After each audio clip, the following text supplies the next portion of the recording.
No Evangelho de hoje, Jesus fala de duas condições para o seguir. E a primeira, que nos pode parecer um bocadinho estranha, de Jesus ter dito isto desta maneira: se alguém ama o pai ou a mãe mais do que a mim, quem não ama o filho ou a filha mais do que a mim não é digno de mim. Nós temos que perceber à partida que estamos a falar de planos diferentes.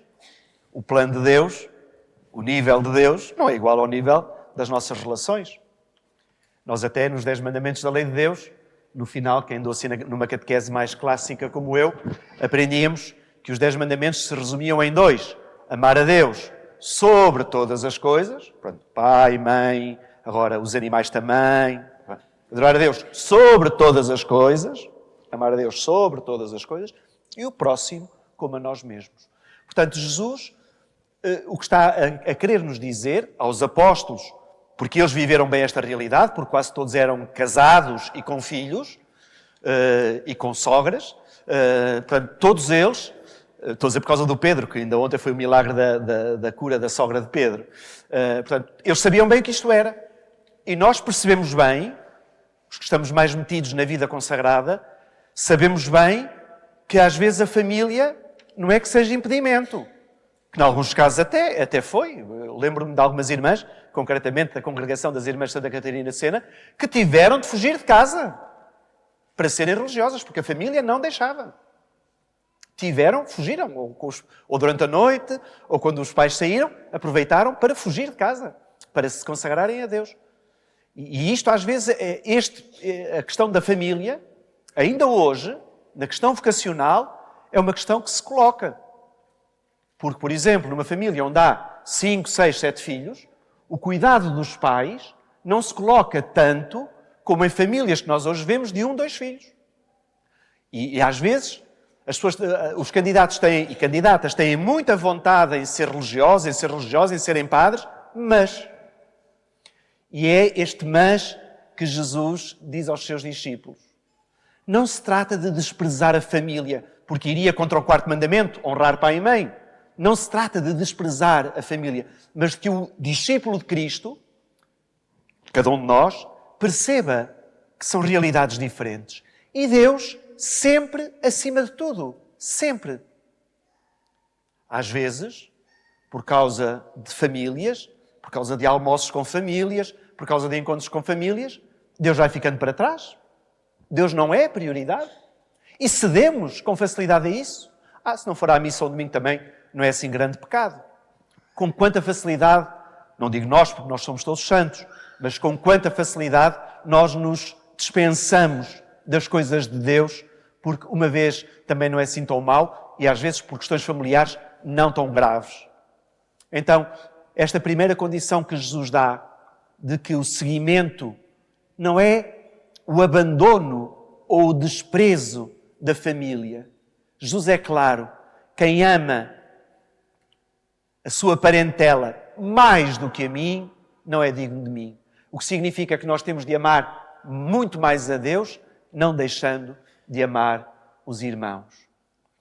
Isto, obviamente, como dizia, para os apóstolos, para aqueles que conviviam com Jesus, era uma realidade, porque Jesus não tinha a sua casa e não vivia sempre no mesmo sítio, andava pelas aldeias e cidades a anunciar o Evangelho de Deus, e os apóstolos com ele, portanto os apóstolos também largavam para trás mulher e filhos para se dedicarem com Jesus ao anúncio da palavra de Deus, e portanto percebiam bem o que isso significava, que não era um desprezo para com a família, mas uma prioridade para com Jesus, para com as coisas de Deus.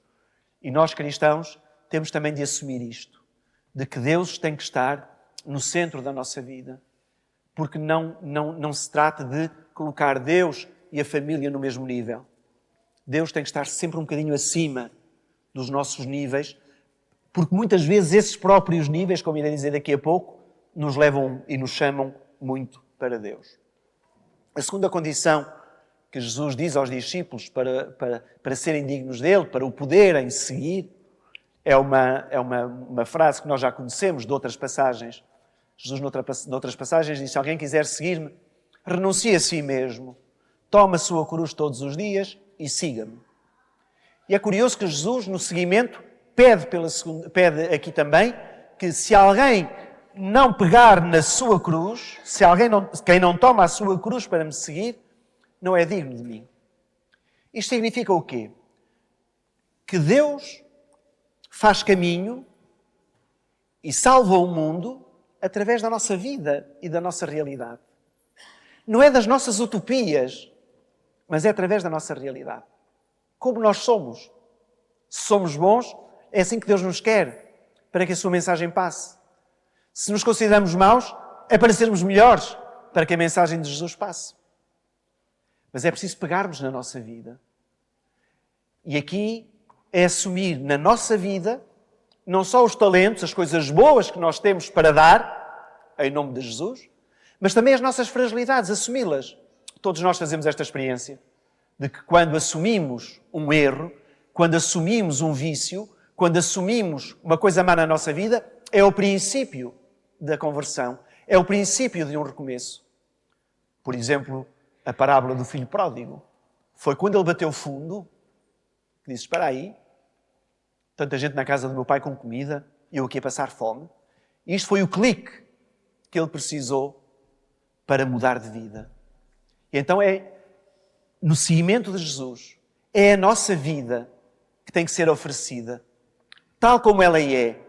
Como dizemos muitas vezes, Deus não escolhe capacitados, mas capacita aqueles que escolhe. E aqueles que escolhe não são imunes ao pecado e não são imunes à fragilidade. Não são. Nós vemos até esta questão dos escândalos como também aqueles que nós achamos que são os mais santos, os sacerdotes, aqueles que nós às vezes até com mania tentamos afastar do povo de Deus, também têm fragilidades, também têm os seus feitios, também se confessam ou deviam confessar-se. E esta é que é a nossa cruz. E é com isto que nós temos que pegar. E é com isto que Deus quer que nós o sigamos. Como digo, não para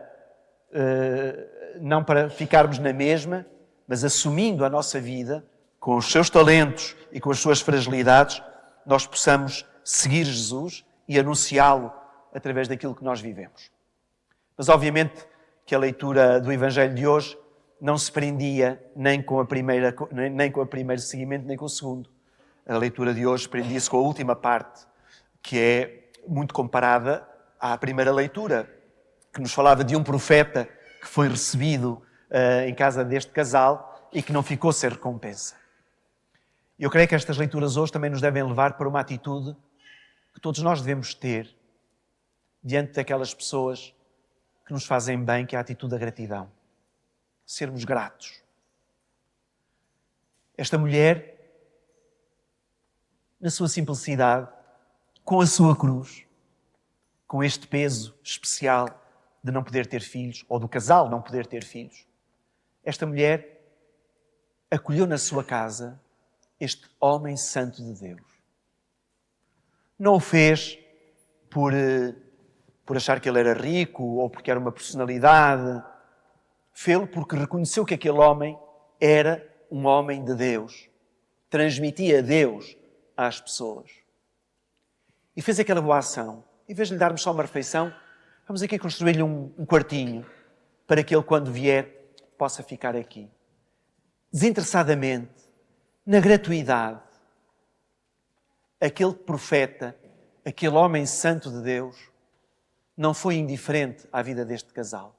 Mas também este homem santo de Deus não foi indiferente, por isso é que entra aqui o dom da gratidão, não foi indiferente à vida deste casal. E esta é a pergunta muito atual que cada um de nós deve fazer sempre que encontrar alguém, sempre que é solicitado para alguma coisa. O que é que eu posso fazer por ti? O que é que eu posso fazer por ti? É aqui que se desenvolve a nossa prática cristã. É aqui a possibilidade de nós mostrarmos que temos fé.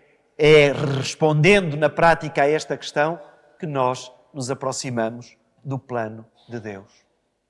É óbvio que Jesus aqui fala aos apóstolos e diz que quem receber um profeta terá recompensa de profeta, quem receber um justo terá recompensa de justo. Mas Jesus mais tarde, no mesmo Evangelho, no capítulo 25, vai dizer que quem recebe um pobre, um aflito, um miserável, é ao próprio Cristo também que recebe. E a recompensa é uma vida eterna com Deus. Então, o dom do acolhimento é muito importante e nós estamos num mundo, num país, em que o acolhimento do outro nem sempre está presente. Porque acolher os homens de Deus é fácil. Ai, o Frei vem cá jantar a casa. Ai, o Senhor Padre vem cá. Ai, o Senhor Bispo priva na nossa casa. Isso é fácil. Isso é. Agora, o desafio é o outro. É o como é que nós acolhemos o outro em nome de Cristo. Em nome de Cristo. O bem que nós fazemos em nome de Cristo. O matar a fome em nome de Cristo. O dar roupa a quem está nu em nome de Cristo. O visitar os doentes em nome de Cristo. E teremos uma recompensa de Cristo, garantida pelo próprio Cristo, que é a vida eterna. Então hoje, todos nós devíamos, nesta missa, que já é ela, a ação de graças por ela própria, devíamos sair aqui hoje com este dom da gratidão. De agradecermos a Deus tantas pessoas que ao longo da nossa vida fizeram alguma coisa por nós. Mas também darmos graças a Deus porque em certas alturas da nossa vida também nós fomos chamados a fazer algum bem pela vida dessas pessoas. O que é que eu posso fazer por ti? A recompensa do profeta não foi dar-lhe dinheiro, não foi dar-lhe coisas muito materiais que pudessem ajudar a vida deste casal. O que este homem de Deus deu foi a felicidade ao casal. Dizendo, daqui a um ano, vais ter aquilo que mais desejas para seres feliz, que é teres um filho. Porquê? Porque aquele casal recebeu aquele homem de Deus, abriu a porta das suas casas àquele homem de Deus, não com grandes interesses, mas sobretudo numa grande atitude de acolhimento. Como digo, o nosso mundo, diante dos refugiados, diante dos migrantes, não tem tido, em alguns casos, a melhor resposta. Nós vemos, como o Papa Francisco diz, o cemitério do Mediterrâneo. Como é que no outro dia 3 ou 4 pessoas morreram para ir ver o Titanic lá embaixo e foi notícia em todos os jornais, e quando morreram mais de 180 pessoas no Mediterrâneo nem sequer se falou. É disto que nós estamos a falar. São destas pessoas que também são humanos como os outros, mas que não tiveram direito a uma notícia, não tiveram direito a um destaque e morreram no mesmo mar, mas com circunstâncias tão diferentes. É o drama vivido em Portugal. Aqui não estamos a falar do estrangeiro. Nós isso vamos vendo destes migrantes que vivem em condições subhumanas. A escravatura já acabou, mas continua a haver seres humanos a viverem como no tempo da escravatura. Sem o seu passaporte que lhes foi tirado. Isto estou a falar do que conheço. Pessoas em que a cara não condiz com a fotocópia do título de residência, porque não são as mesmas pessoas, porque lhes roubaram os documentos. De pessoas que são encontradas em espaços onde só poderiam viver 4 ou 5 e estão 20. Isto em Lisboa, não é nos recônditos, é em Lisboa. Isto diz muito do acolhimento de um país, diz muito do mundo que acolhe, em vez de um mundo que rejeita. E nós, diante destas desgraças, não podemos encolher os ombros ou dizer que isto está mal. Porque então aqui também se coloca a pergunta cristã: o que é que eu posso fazer? Em que é que eu posso entrar aqui para mudar a vida destas pessoas? E todos nós podemos fazer sempre alguma coisa por quem precisa. Nem que seja um sorriso, nem que seja uma ajuda mais monetária ou em bens, ou até acompanhando e encaminhando as pessoas para algumas respostas que lhes possam ser mais úteis e que lhes sirvam. E ficamos por aqui porque o telemóvel está a tocar.